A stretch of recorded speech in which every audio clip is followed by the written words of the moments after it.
မင်းစာချက်မယ်ဆိုပြီးတော့ထိုင်လိုက်တာနဲ့တခြားအရာတွေကပို့ပြီးတော့စိတ်ဝင်စားဖို့ကောင်းလာတယ်မလား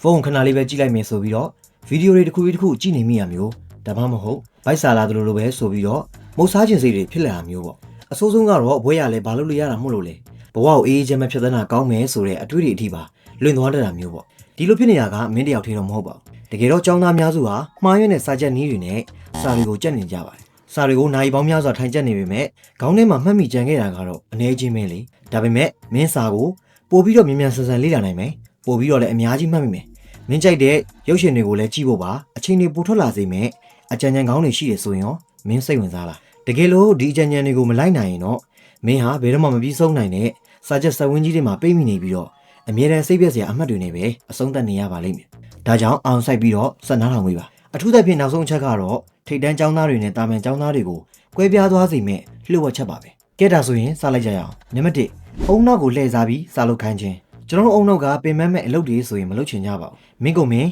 ဒီနေ့စာ3နာရီစရိုက်လုပ်မယ်လို့ပန်းတိုင်ပေးလိုက်ရင်အဲ့ဒီအချိန်တွေဟာအာယုံလွင့်ပြန်မှုတွေနဲ့ပဲကုန်ဆုံးသွားမှာပါဒါကိုပါကင်ဆန်ဥပဒေလို့ခေါ်ပါတယ်အလုပ်တစ်ခုတွေအချိန်တွေအများကြီးပေးထားလေအဲ့ဒီအလုပ်ကပြီးမသွားဘဲနဲ့အချိန်ဆွဲပြီးတော့ပိုကျေပြန့်သွားလေပါပဲဒါကိုဖြည့်ရှင်းဖို့နီလန်ကတော့ရိုးရိုးရှင်းရှင်းလေးပါငါနိုင်ပေါင်းများစွာစာလုပ်ရမယ်လို့မတွေးပါနဲ့မိနစ်20ပဲလုပ်မယ်လို့ကိုပြောလိုက်ပါမိနစ်20ဆိုတာတင်းငယ်ပြီးတော့လွယ်ကူလုံးလို့အုံနောက်ကညှင်းဆန်မှာမဟုတ်ပါဘူးတခါစတင်မိသွားပြီဆိုရင်မင်းကအရှိန်ရပြီးတော့ဇက်တိုက်လှုပ်ချင်စိတ်ဖြစ်သွားပါလိမ့်မယ်နံပါတ်2ပါရမီရှင်တယောက်လိုတင်ယူနီးကဘာကျော်သိပ္ပံပညာရှင်အိုင်းစတိုင်းကပြောခဲ့ဘူးတယ်မင်းကအကြောင်းအရာတစ်ခုကိုရိုးရိုးရှင်းရှင်းမရှင်းပြနိုင်သေးဘူးဆိုရင်အဲ့ဒီအရာကိုမင်းကိုယ်တိုင်ကောင်းကောင်းနားမလည်သေးလို့ပါပဲတဲ့အရာကိုအမြန်ဆုံးသင်ယူခြင်းနဲ့ဆိုရင်ကိုဆရာတယောက်လိုသဘောထားပြီးတော့ပြန်သင်ပေးကြည့်ပါမင်းလေ့လာထားတာကိုအသက်9နှစ်ရွယ်ကလေးတယောက်ကိုရှင်းပြနေသလိုမျိုးစိတ်ကူးကြည့်ပါခက်ခဲတဲ့စကားလုံးတွေနိပညာဝေါ်ဟာတွေလုံးဝမသုံးဘဲနဲ့ရိုးရိုးရှင်းရှင်းလေးပဲရှင်းပြကြည့်ပါအဲ့ဒီလိုရှင်းပြတဲ့အခါမင်းဘယ်နေရာမှာထင်ငေါ်သွားလဲမင်းဘယ်နားမှာကြက်တန်သွားလဲဆိုတာကိုသတိထားကြည့်ပါအဲ့ဒီထင်ငေါ်သွားတဲ့နေရာကတော့မင်းပြန်လေ့လာဖို့လိုအပ်နေတဲ့အပိုင်းပါပဲ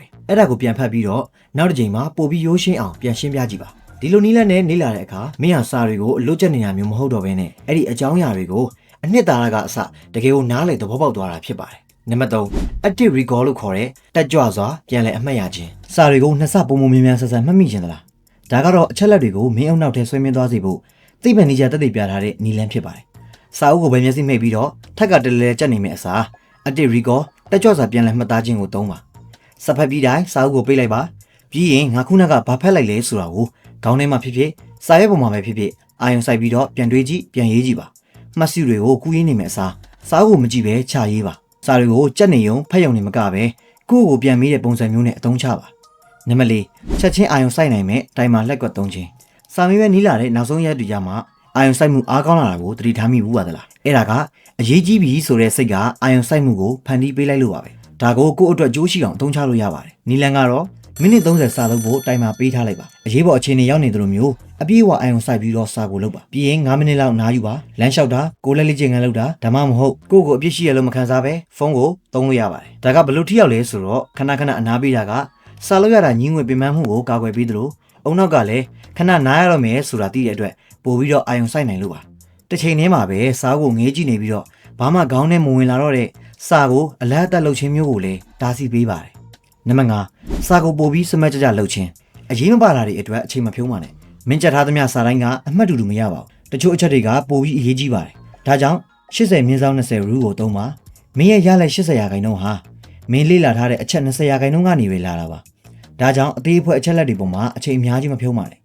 စာမေးပွဲမှာတကယ်ဘာတွေမေးမှလဲဆိုတာကိုပဲကိုပြန်မေးပါစာမေးပွဲမေးခွန်းဟောင်းတွေကိုစစ်ဆေးကြည့်ပါဆရာမတွေကိုမေးပါငါဘာကိုနားမလည်သေးဘူးလဲဆိုတာကိုရှာဖွေပါအမှတ်ကောင်းရတဲ့ကျောင်းသားတယောက်ရဲ့လှုပ်ဝက်ချက်ကတော့စာစမကြက်ခင်မှာအရင်တုန်းကဖြေဆိုခဲ့တဲ့မေးခွန်းဟောင်းစာရွက်တွေကိုတည်တည်ချာချာလေ့လာကြည့်လို့ပါပဲဒါမှဘယ်အကြောင်းအရာတွေကစာမေးပွဲမှာအမေးများဆုံးလဲဆိုတာကိုချက်ချင်းသိမြင်နိုင်ပြီးတော့မင်းအချိန်ရဲ့80%ကိုအဲ့ဒီနေရာမှာပဲထိရောက်စွာအသုံးချနိုင်မှာဖြစ်ပါတယ်ကဲဒါဆိုရင်တော့ဘယ်သူမှထုတ်မပြောတဲ့နောက်ဆုံးအချက်ဖြစ်တဲ့ပုံမကောင်းမွန်စွာလေ့လာနိုင်မဲ့တကယ်ဖြတ်လန်းနည်းကိုပြောပြပါတော့မယ်မင်းဟာကဘာပေါ်မှာရှိတဲ့စာချက်နည်းမှန်သမျှကိုသုံးနေပါစေဦးတော့မင်းတို့ကအချက်လက်တွေကိုတည်တည်ချာချာမစီမံနိုင်ဘူးဆိုရင်အဲ့ဒီစာတွေကခေါင်းထဲဝင်လာတဲ့လောက်မြန်ဆန်ပဲပြတ်ကွယ်သွားပါလိမ့်မယ်ဒါကចောင်းသားအများစုမှားယွင်းနေတဲ့အချက်ကြီးပါပဲသူတို့ကဘာကိုလေ့လာမလဲဆိုတာကိုပဲအာရုံစိုက်ပြီးတော့အုံနောက်ကအဲ့ဒါကိုဘယ်လိုစီမံရမလဲဆိုတာကိုတော့မင်းနေတကြပါတယ်တကယ်တော့ကျွန်တော်တို့အုံနောက်တွေကစာလုံးနေတဲ့အချိန်မှာပဲအချက်လက်တွေကိုမှတ်သားတာမဟုတ်ပါဘူးမင်းအိမ်ပျော်နေတဲ့အချိန်ကြမှာဒါစာတွေကိုအုံနောက်ထဲမှာလော့ချပြီးတော့တင်းဆဲတာဖြစ်ပါတယ်ဒါကြောင့်စာမွေးမတိုင်ခင်ညာလုံးပေါက်စာချက်တာမျိုးက